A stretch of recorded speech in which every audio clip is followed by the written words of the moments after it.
At so ayan, hi guys, welcome back sa channel natin. At eto na, si Full Summary Chapter 1092. So ayan, ay bago nga tayo magsimula ay katulad po ng dati, kung bago ka pa lang din sa channel natin ay huwag mo kalimutan mag-subscribe at pakipindot na rin yung notification bell para ma-update ka every time na meron tayong bagong upload. So ayan lang naman po at tignan na nga natin kung ano-ano yung mga kaganapan na mangyayari dito. So huwag na natin patagalin pa, simulan na natin yan.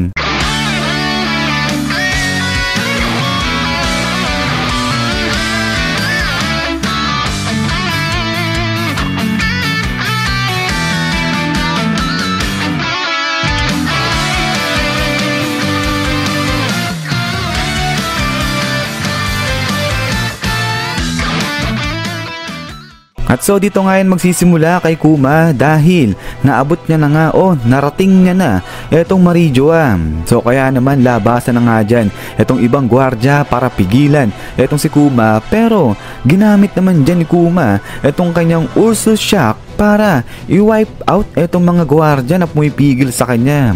At yung mga ibang Celestial Dragon nga rin daw ay na-injured dahil sa ataking ginawa na yan ni Kuma. So medyo kagulo na nga sila dito ngayon sa may Holy Land. Kaya naman ay dito na nga rin biglang lumabas etong si Akainu at kinonfront niya ngayon etong si Kuma. So dito sa loob-loob ni Akainu ay ano nga raw ba yung ginagawa ng isang dal na wala namang consciousness katulad nito ni Kuma dyan sa may Holy Land. So ano yung binabalak gawin ni Kuma dyan nga sa may Marijoa? At so ayan ay habang napapaisip nga dito si Akainu sa kung ano nga yung pakay nito ni Kuma dyan sa may Marijoa, ay dito biglang inatake niya na rin, kinalaban niya na etong si Kuma ngayon. At inatake niya itong si Kuma gamit itong kanyang Hellhound. So kaya naman na-damage daw itong si Kuma dito banda sa may mukha niya. So ang sinasabi dito, nasira yung kalahating mukha o yung right face nito ni Kuma, parang sa katulad dito sa nangyari kay Whitebeard. So alam naman natin yung sa original na nangyari dito sa laban ni Akainu sa kanga ni Whitebeard.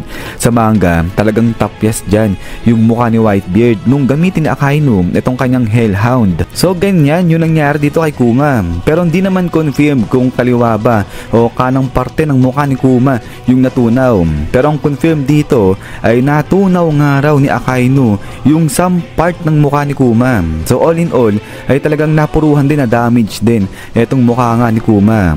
At ang tuloy pa nga rito, hindi raw dinipensahan ni Kuma itong pag-ataking ginawa ni Akainu sa kanya, but instead ang nangyari dito ay etong si Kuma, tumakbo siya at bigla na lang naglaho. So bigla na namang nawala si Kuma, di natin alam kung saan niya napunta. So kaya nga dahil dyan ay etong iba sa mga Celestial Dragon ay sinisigawan, nagagalit sila dyan kay Akainu kasi nga na-fail daw etong si Akainu sa pag-capture dito kay Kuma.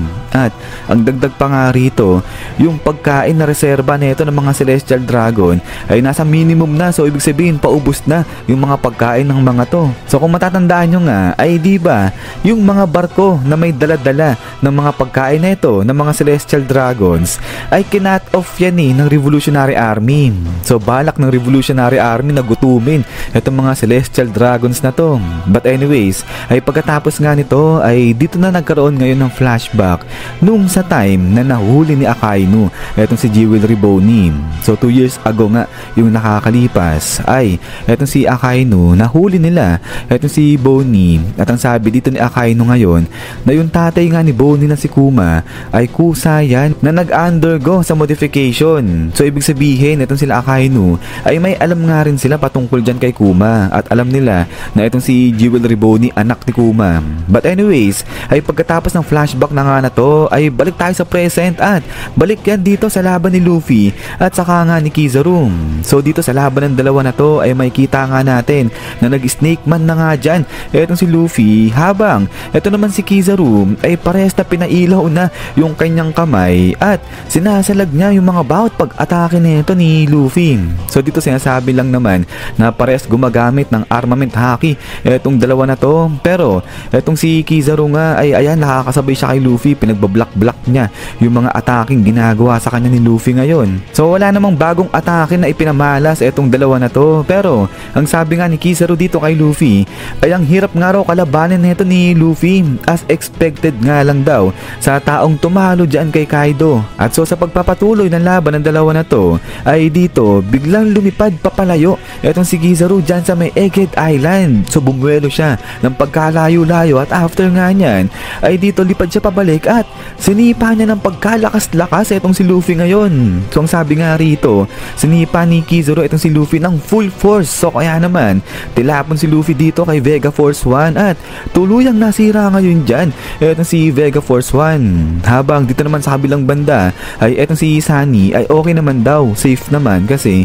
bumagsak sa dito sa mga clouds na nga na to. So mabuti yan, okay naman etong si Sunny, pero etong si Vega Force tuluyang nasira, na-destroy. Eto pa naman yung kailangan nila para makatakas dyan sa may Egghead Island. Pero after nga nito ay dito na nagkaroon ng flashback ulit nung sa time naman na etong si Dr. Vegapunk ay ipinakita dito kay Kizaru etong si Vega Force 1. So parang nakadalawang flashback tayo dito sa chapter 1092. Pero pagkatapos ng flashback na to ay may kita nga natin na etong si Bonnie inatake rin si Kizaru.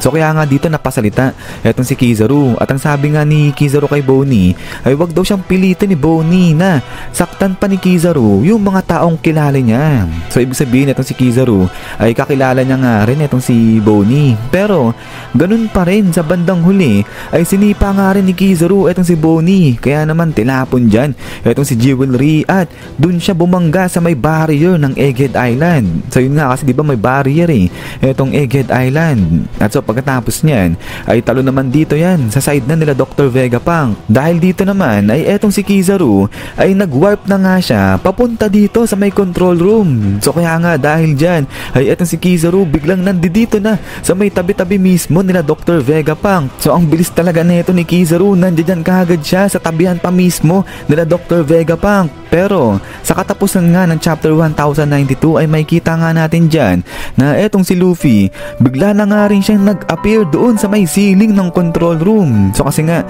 nasira na nga rin pati yung ceiling ng control room at eto ay nasa Gear 5 na, nakanika na etong si Luffy at nasa higanting form na rin etong si Luffy. At dito nga ay makikita natin na grinab niya etong si Kizaru gamit etong kanyang higanting kamay. So matindi, grinab na nga dyan etong si Kizaru. So hindi ganito yung normal na size ni Luffy kundi naka-giant nga dyan etong si Luffy at hawak-hawak na ngayon dyan etong si Kizaru. So kaya nga etong sila Dr. Vegapunk, etong sila Nami, sila Usopp nagulat sa nakita nila at ganun din nag-pop out din yung mga mata nila, parang naging naging Looney Tunes yung datingan dyan. Pero maliban pa dyan ay makikita nga rin natin sa may ending yung sa pagdating dito sa may ancient robot na to. Dahil itong ancient robot naman na to ay biglang nag-power up yung mga mata niya nung marinig niya itong heartbeat naman ni Nika.